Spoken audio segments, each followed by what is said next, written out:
आधी रात के बाद 2:30 बजे 10 मई 2025 इस्लामाबाद में पाकिस्तान के प्रधानमंत्री शहबाज शरीफ के घर की खामोशी को एक फोन कॉल तोड़ देती है। लाइन पर हैं पाकिस्तान के आर्मी चीफ आसिम मुनीर। उनकी आवाज में दहशत और बेचैनी है। जनाब, चकलाला पर हमला हुआ है।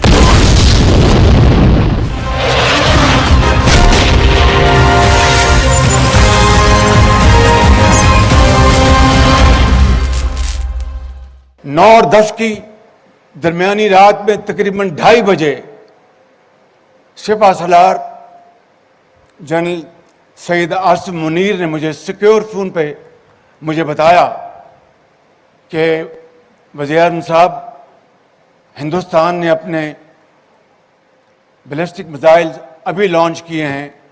एक नूर खान एयरपोर्ट पे गिरा है और कुछ और दूसरे इलाकों में गिरे हैं।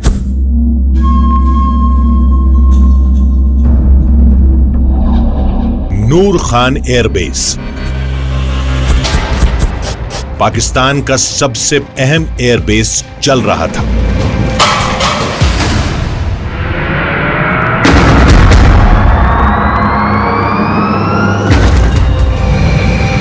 ये कोई सिंबॉलिक स्ट्राइक नहीं थी, ये सटीक हमला था और बेहद घातक था।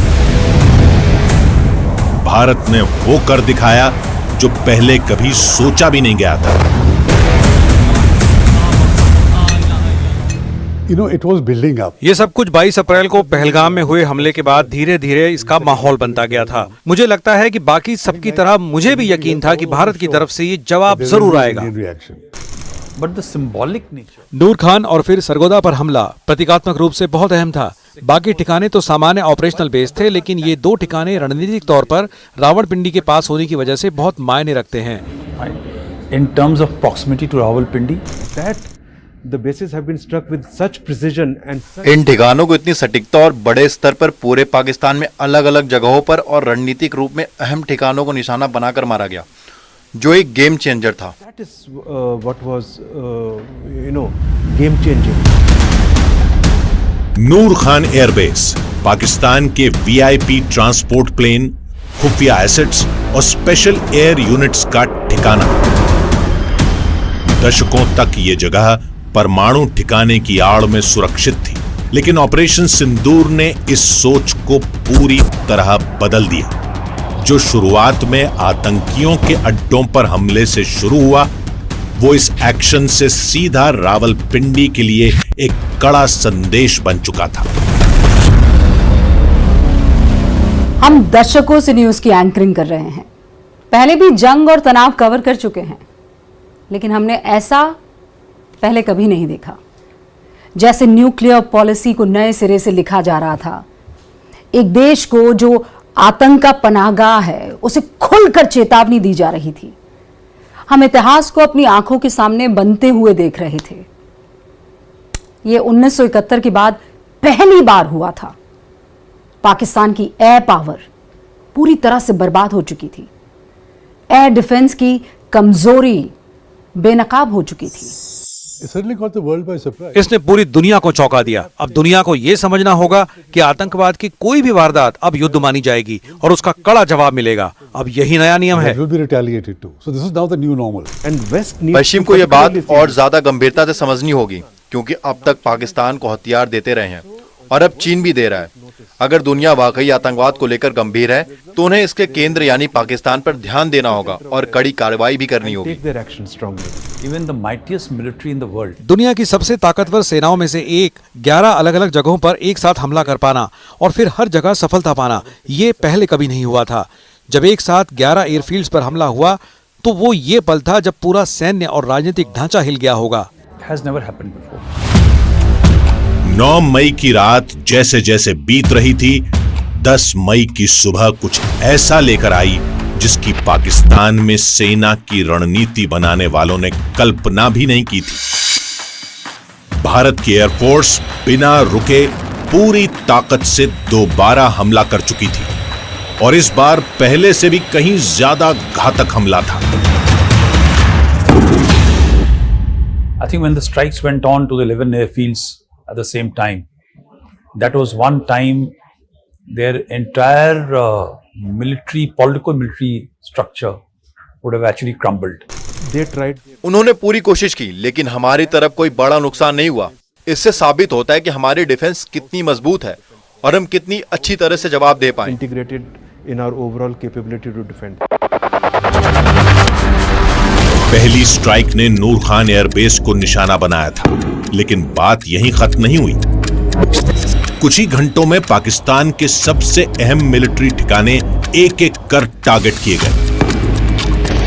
मुरीद, रफीकी, सरगोधा, ये वो एयरबेस हैं जिन्होंने 1971 के बाद कभी जंग नहीं देखी थी और ये ताबड़तोड़ सटीक बमबारी का निशाना बन रहे थे। जैसे समय के साथ एक अनकहा समझौता हुआ था कि इन हवाई अड्डों को नहीं छेड़ा जाएगा, लेकिन अब वो अनकहा समझौता धूल में मिल चुका था।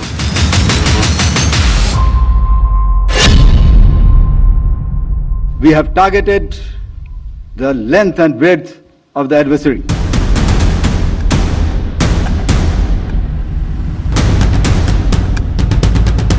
We will not submit to nuclear blackmail anymore, and that we will not make a distinction. अब हम परमाणु धमकी से नहीं डरेंगे और हम आतंकवादी और उसे समर्थन देने वालों में फर्क नहीं करेंगे।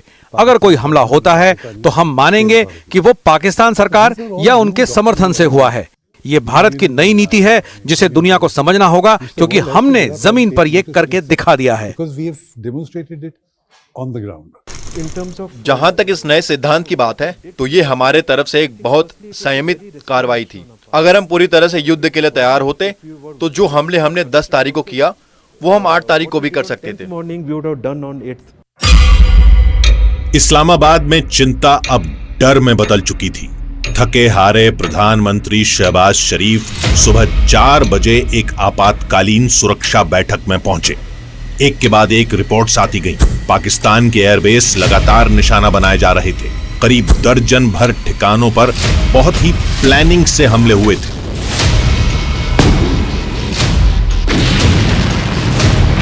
ये 1971 के बाद पहली बार हुआ था।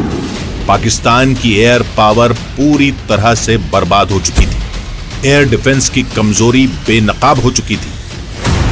आसिम मुनीर ने वो स्वीकार किया जिसे अब छिपाया नहीं जा सकता था। ये कोई छोटा मोटा झगड़ा नहीं था, ये भारत की नई मुहिम थी। संदेश साफ था, छेड़ोगे तो सिर्फ छोड़ेंगे नहीं, बल्कि कहीं का नहीं छोड़ेंगे।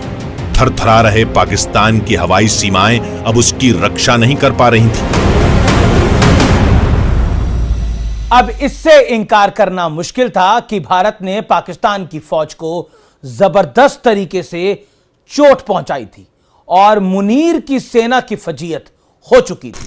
So while they have been trying for 4 years to do something, पिछले 4 सालों में वो कुछ करने की कोशिश कर रहे थे, लेकिन ये एक गलती या हद से ज्यादा बढ़ने की कोशिश। उनके लिए ये उल्टा पड़ गया और जब बात उल्टी पड़ी तो वो सीधे अमेरिका के पास भागे। where have they gone? They went running to Uncle Sam. And though this is as clear as signal, अब ये एकदम साफ संकेत है कि अगर उन्होंने अगली बार ऐसी कोई हरकत की तो नतीजे और भी बुरे होंगे। उन्हें पीछे हटना ही होगा, लेकिन लगता नहीं कि वो ऐसा करेंगे। from the brink, I don't think so they will. 7 मई आधी रात के बाद 1 बजे ऑपरेशन सिंदूर शुरू होता है। भारतीय जेट ने पाकिस्तानी रडार को चकमा दिया और पीओके के साथ साथ पाकिस्तान के अंदर 9 आतंकी अड्डों पर सटीक हमले को अंजाम दिया।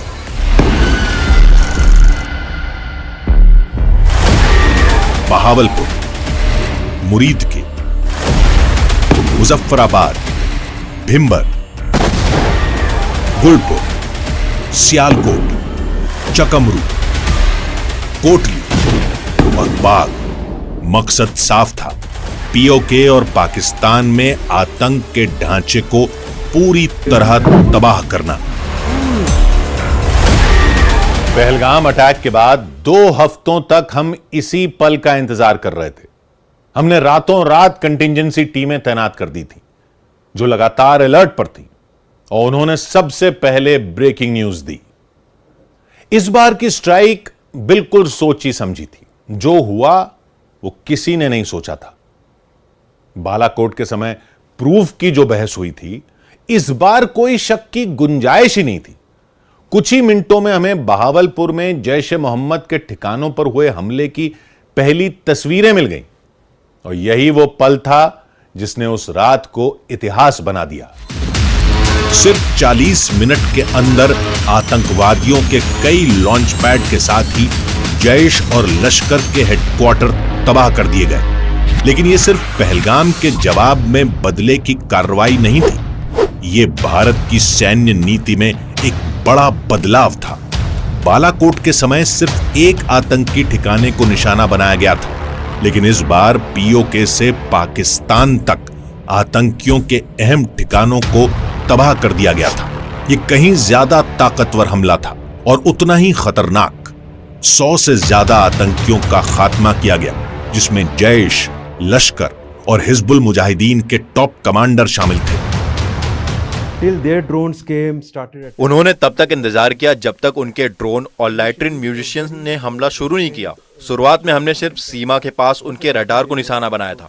फिर दूसरी रात को और हमले हुए, कुछ और एयर डिफेंस रडार टारगेट किए गए, और फिर जब बाकी एयरफील्ड पर हमला हुआ तब जाकर असली जवाब दिया गया। ये दिखाता है कि हमने कितना संयम बरता। the kind of restraint that was exercised. What people don't understand is this. लोग ये नहीं समझते कि इतनी बड़ी कार्रवाई में तनाव को काबू में रखना कितना मुश्किल होता है। जो कंट्रोल हमारे नेताओं और सेना ने दिखाया वो वाकई हैरान करने वाला है, और मैंने खुद वॉर गेम में इसे कई बार देखा है। I am surprised having war gamed this so many times. Bharat की रणनीतिक और सैन्य ताकत अब दुनिया के सामने खुलकर सामने आ चुकी थी। ऑपरेशन सिंदूर को एक नया रूप मिला जब प्रेस कॉन्फ्रेंस में 3 नाम सामने आए। Colonel Sophia Qureshi, wing commander Vyomika Singh और विदेश सचिव विक्रम मिस्री। भारत ने दुनिया को बताया कि पाकिस्तान में आतंक दिल पर वार किया है। सबूत दुनिया के सामने है।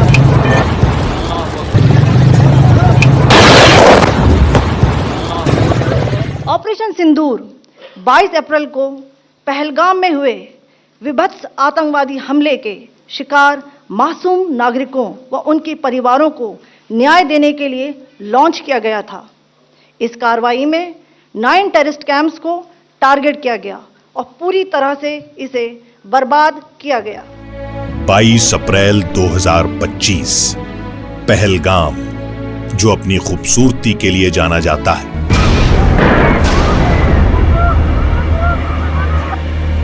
मासूमों के खून से लाल हो गया। 26 भारतीयों को बेदर्दी से मार डाला गया। उन्हें सिर्फ भारतीय होने के लिए नहीं, बल्कि उनके धर्म के लिए निशाना बनाया गया। यह हमला नहीं था, यह नफरत का एक पैगाम था, और दिल्ली ने वो नफरती पैगाम सुन लिया था। हम जो दिल्ली में सत्ता के गलियारों में खबरों पर नजर रखते हैं, हमें तुरंत समझ में आ गया कि यह हमला अलग हटकर है। यह हमला उस वक्त हुआ जब अमेरिकी उपराष्ट्रपति जेडी वेंस भारत के दौरे पर थे। इससे पहले भी कई बार अमेरिकी डेलीगेशन जब भारत के दौरे पर थे तब आतंकी वारदात हुई है, लेकिन इस बार जो पूरा का पूरा वाकया था वह अलग दिख रहा था। हमें पता था कि मौजूदा सरकार ऐसे संकटों पर कैसे रिएक्ट करती है, और हमें यह भी यकीन था कि पीएम मोदी रियाद से लौटने की प्लानिंग शुरू कर चुके होंगे। प्रधानमंत्री नरेंद्र मोदी कुछ ही घंटों में सऊदी अरब से भारत लौट आए। सुबह तक साउथ ब्लॉक में कैबिनेट कमेटी ऑन सिक्योरिटी यानी सीसीएस की बैठक शुरू हो चुकी थी। जो फैसले आमतौर पर बंद कमरों में फुसफुसाकर लिए जाते हैं वो खुलकर सामने थे। गृह मंत्री अमित शाह को पहले वाले दिन ही श्रीनगर और पहलगाम भेज दिया गया। भारत सिर्फ शोक नहीं मना रहा था, भारत एक्शन में था। 7 मई को जो कार्रवाई हुई उसने इस्लामाबाद को हिलाकर रख दिया। एलओसी पर कुछ ही घंटों में भारी हलचल शुरू हो गई थी।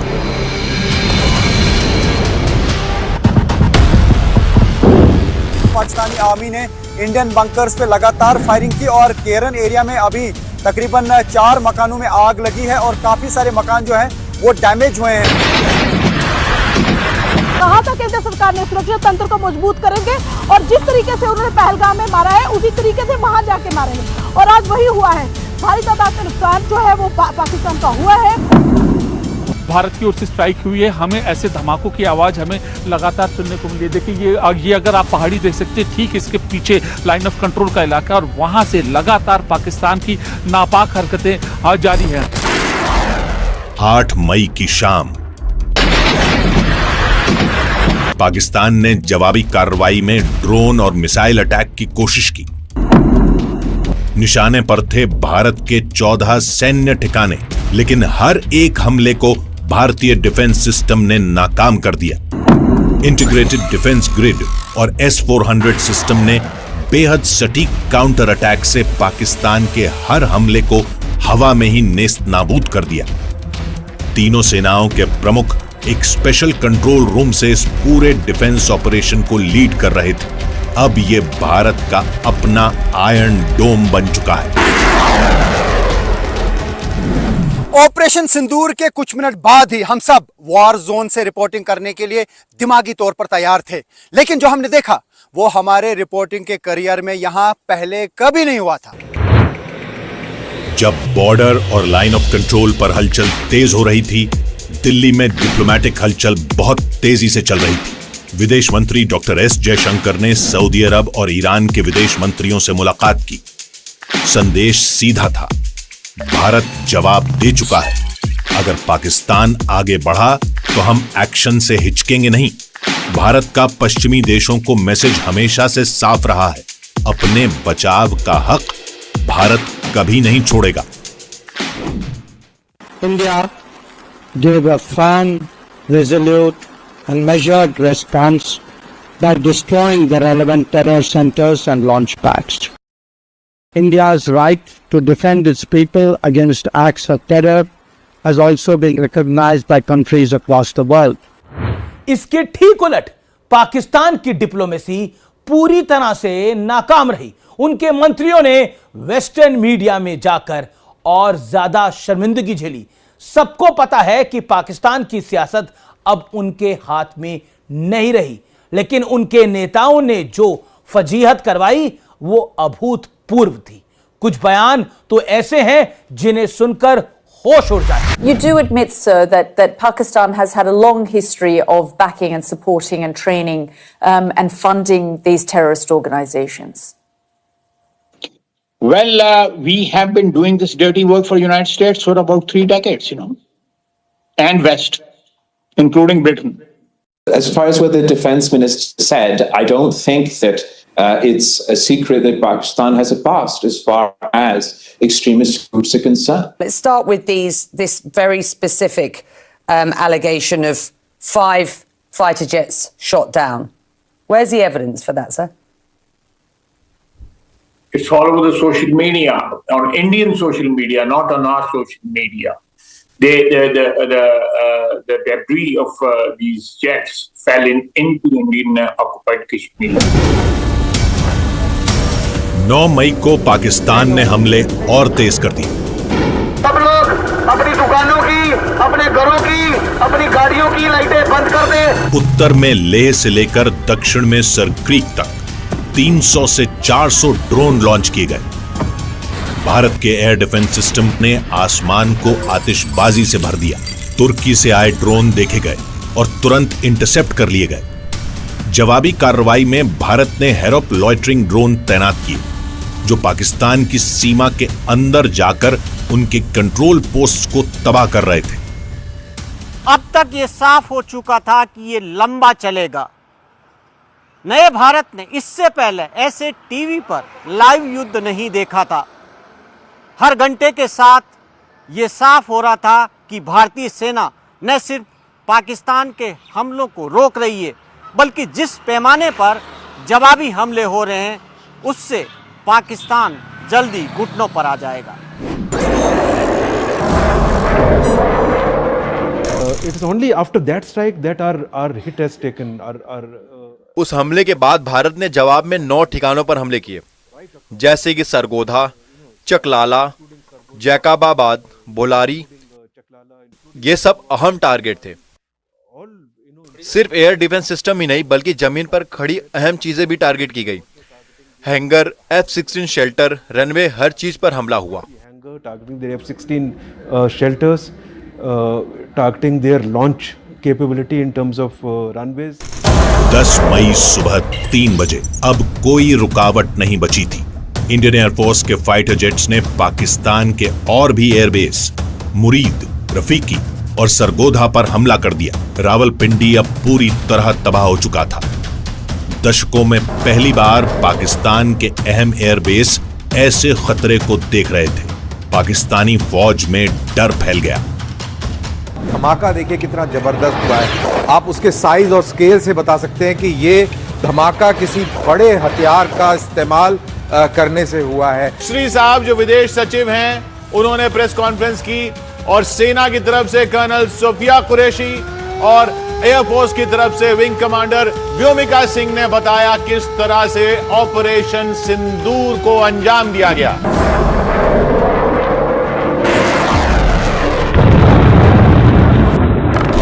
लेकिन जो हमला पाकिस्तान को पूरी तरह झुका गया वो था सरगोधा एयरबेस पर किया गया सटीक प्रहार। सरगोधा की लोकेशन केरन हिल्स के पास है, जो पाकिस्तान का न्यूक्लियर वेपन स्टोरेज जोन माना जाता है। जैसे ही हमला हुआ, पाकिस्तानी मिस इंफॉर्मेशन मशीनरी चालू हो गई। अफवाहें उड़ाई जाने लगी कि न्यूक्लियर लीक हो गया है, लेकिन जल्द ही इन सब बातों को सिरे से खारिज कर दिया गया। फिर भी यह ऑपरेशन का टर्निंग पॉइंट था, जिसने पाकिस्तान के मजबूत बताए जाने वाले रेजिस्टेंस को पूरी तरह तोड़ दिया।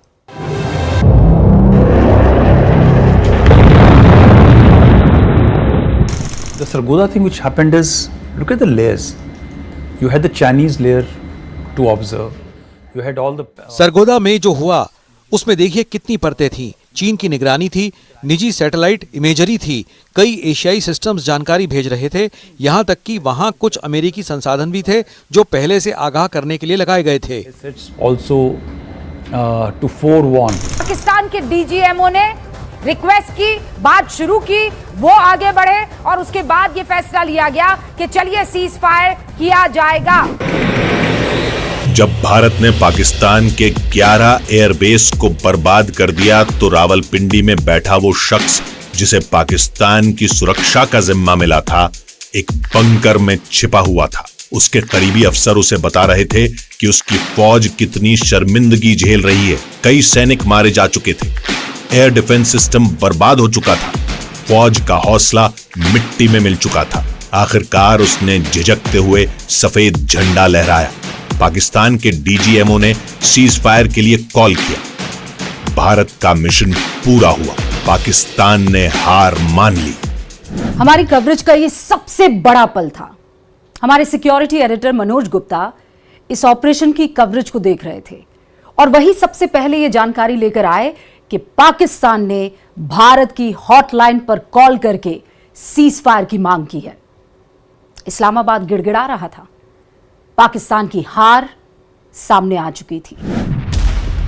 जब नई दिल्ली में इसकी औपचारिक घोषणा करने की तैयारी चल रही थी, उसी बीच अपने अति उत्साह के लिए जाने जाने वाले अमेरिका के राष्ट्रपति डोनाल्ड ट्रंप ने सोशल मीडिया पर पोस्ट की और सीज फायर कराने का दावा करने लगे।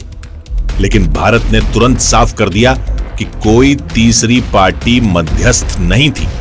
पाकिस्तान ने सीज फायर की मांग की और कहा कि हम फायर नहीं करेंगे, तो भारत ने भी कहा कि अगर उधर से हमला नहीं होगा तो इधर से भी नहीं होगा। Military operations of Pakistan called the Director General of Military Operations of India at 15:35 hours earlier this afternoon. Pakistan की मिलिट्री ऑपरेशंस के डायरेक्टर जनरल ने भारत के डीजीएमओ को दोपहर 3:35 पर फोन किया और दोनों पक्षों ने जमीन, हवा और समंदर में सभी सैन्य कार्रवाई को शाम 5 बजे से रोकने पर सहमति जता दी। From 1700 hours Indian Standard Time today, instructions have been given on both sides to give effect to this understanding the Directors General of Military Operations, will talk again on the 12th of May at 1200 hours. Pakistan में अब हकीकत धीरे धीरे सबको समझ आ रही थी। National assembly में हार और अपमान की फुसफुसाहटें शुरू हो गई थी। भारत की तरह वहां कोई एकजुटता नहीं थी, बल्कि कई नेता खुद अपने प्रधानमंत्री का मजाक उड़ा रहे थे। अगर शेरों का लश्कर उसका सरदार गीदड़ हो तो वो नहीं लड़ सकते, वो जंगे हार लेते हैं। वजीर आजम, जब आपका लीडर बुज़दिल हो, वो मोदी का नाम ना ले सके, उसको आप क्या पैगाम दे रहे बॉर्डर पे लड़ने वाले उस जवान को? हमारी कमी है, हम मजबूर हैं, हम गुनाहगार हैं, लेकिन रब्बे काबा हम तेरे हबीब की उम्मती है। खुदा का वास्ता हमसे रहम का भला फरमा। This is largely an air battle, if you can call it that. So if they think they have done well, ये ज्यादातर हवाई जंग थी। अगर वो समझते हैं कि उन्होंने अच्छा किया तो जिस व्यक्ति को प्रमोट होना चाहिए था वो तो एयर चीफ था, लेकिन मुनीर को हार के बाद फील्ड मार्शल बना दिया गया ताकि घरेलू जनता के सामने हार को छुपाया जा सके। the loss, the decisive military loss that Pakistan suffered is to cover up for the domestic audience. Operation Sindoor ने पाकिस्तान की मिस इन्फॉर्मेशन फैक्ट्री को भी पूरी तरह बेनकाब कर दिया। भारत ने सैटेलाइट इमेजेस, बरामद हथियारों और लॉजिकल एविडेंस के जरिए पूरी दुनिया को दिखाया कि सच्चाई क्या है। जनरल मुनीर के साथियों के पास अब बस तुक्के मारने के अलावा कुछ नहीं बचा था। ग्लोबल एक्सपर्ट्स ने इसे साफ तौर पर भारत की जीत कहा। भारत माता की। Operation Sindoor was partly successful in regards of destroying the terror infrastructure, but highly successful. Operation ने पाकिस्तान के बुनियादी ढांचे को तबाह कर दिया और उसे इतनी बुरी तरह कमजोर कर दिया कि वो अब पारंपरिक भारतीय हमलों से खुद को बचा भी नहीं सकता और न ही पलटवार करने की ताकत रखता है। उनके पास अब सिवाय सीज़फायर मांगने के और कोई चारा ही नहीं बचा था। And had no other option but to sue for ceasefire. पूरे ऑपरेशन का सबसे बड़ा संदेश ये था, भारत अब सिर्फ डिफेंस नहीं करता, भारत अब खुद डिफेंस टेक्नोलॉजी भी बना रहा है। आकाश तीर भारत का स्वदेशी एयर डिफेंस सिस्टम आत्मनिर्भरता और अजय एयर डिफेंस का प्रतीक बन चुका है। आकाश तीर को अलग बनाती है इसकी तकनीक, जिसने इसे एक साथ कई हवाई हमलों से निपटने में सक्षम बनाया। दुनिया के गिने चुने सिस्टम ही ऐसा कर पाते हैं। भारत ने एक सीधा और सख्त बयान दिया, अब बर्दाश्त करने का दौर खत्म हो चुका है। भारत के आम लोगों पर हमले हुए, धार्मिक जगहों को टारगेट किया गया, ड्रोन वॉरफेयर को हथियार बनाया गया। अब से भारत के एक्शन का नया नियम होगा।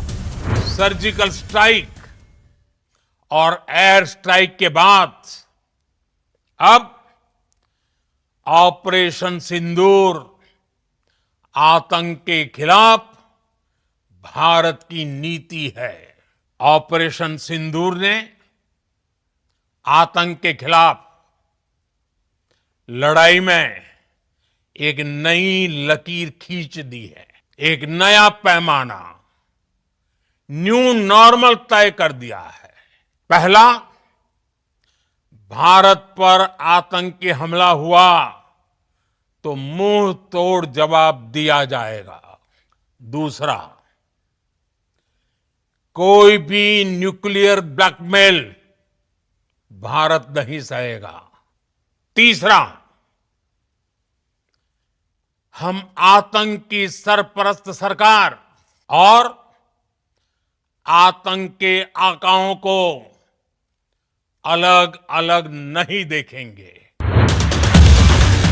ऑपरेशन सिंदूर को अभी सिर्फ रोका गया है, ये खत्म नहीं हुआ। उन 88 घंटों में जो एक्शन हुआ उसका असर दशकों तक रहेगा। भारत ने पूरा समीकरण बदल दिया है। सटीक हमले, तेज एक्शन, मजबूत कूटनीति। पाकिस्तान का डिनायल प्लान अब बिखर चुका है। अब एक नए चैप्टर की शुरुआत हो चुकी है, जहां आतंक बर्दाश्त नहीं किया जाएगा। करारा जवाब मिलेगा और किसी भी उकसावे की कीमत अब पहले से ज्यादा चुकानी पड़ेगी। आज देश निराशा के अंधकार से निकलकर विश्वास के उजाले में तिरंगा फहरा रहा है।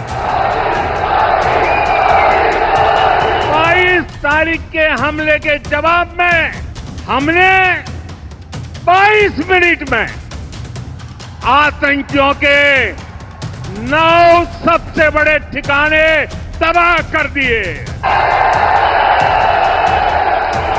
दुनिया ने और देश के दुश्मनों ने भी देख लिया, जब सिंदूर बारूद बन जाता है तो नतीजा क्या होता है।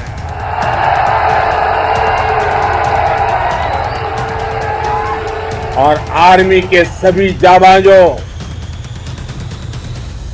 बीएसएफ के अपने शूरवीरों को सैल्यूट करता हूं।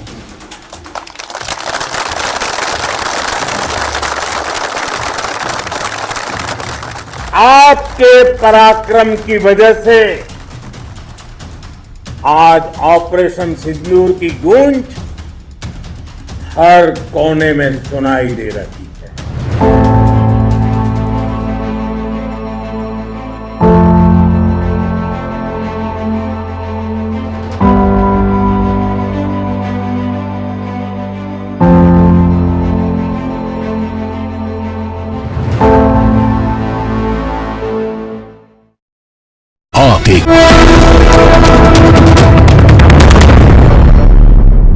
रेवंत रेड्डी आपसे पूछ रहे हैं